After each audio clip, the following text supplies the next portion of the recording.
नमस्कार मंडळी, मी पूनम नगरकर तुमचं रुचकर महाराष्ट्रामध्ये मनपूर्वक स्वागत करते। दिवाळी म्हटलं की गोडधोड आणि तळणीचे पदार्थ हवेच ना। आज आपण बनवणार आहोत एकदम पारंपरिक आणि सगळ्यांचा आवडीचा पदार्थ शंकरपाळी। चला मग रेसिपी बघूया। 4 वाटी मैदा घेतलेला आहे, साखर घ्यायची आपल्याला, तूप या वाटीने मोजलं होतं त्याच वाटीने दूध। आधी आपण दूध पातेल्यामध्ये टाकून घेणार आहोत, गरम करणार आहोत। ते गरम झाल्यानंतर साखर आपण टाकून पूर्ण एकत्र करून घेणार आहोत। साखर विरघळली की आपल्याला पातेलं खाली उतरवायचं आहे आणि त्याच्यानंतर जे तूप घेतलं होतं आपण त्याच्यात ते मिक्स करणार आहोत। अशा प्रकारे एकत्र करून घ्यायचं आपल्याला।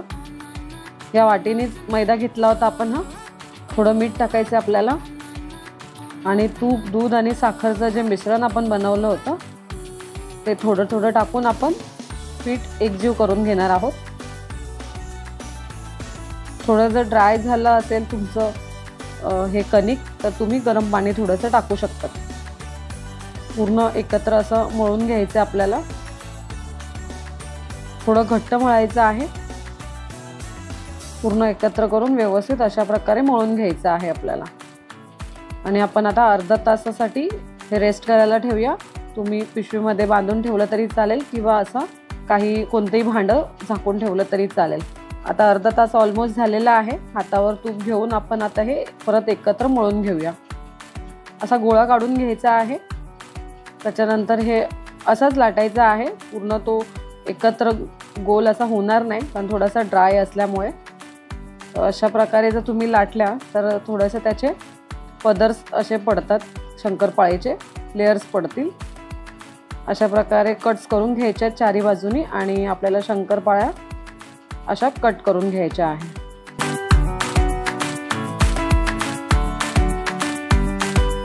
हे बघा अशा प्रकारे कट झाल्या आहेत। त्याच्यानंतर आपण आता तळून घेणार आहोत। तेल तापलं आहे, शंकरपाळ्या आपण आता यात तळून घेणार आहोत। सोनेरी असा रंग येईपर्यंत आपल्याला तळायचा आहे। गॅस मीडियम करून द्यायचा आहे आपल्याला आणि मीडियम गॅसवर आपल्याला पूर्ण सोनेरी कलर करून घ्यायचा आहे। बघा अशा प्रकारे कलर आलेला आहे शंकरपाळ्यांना। आपले शंकरपाळे रेडी झाले आहेत।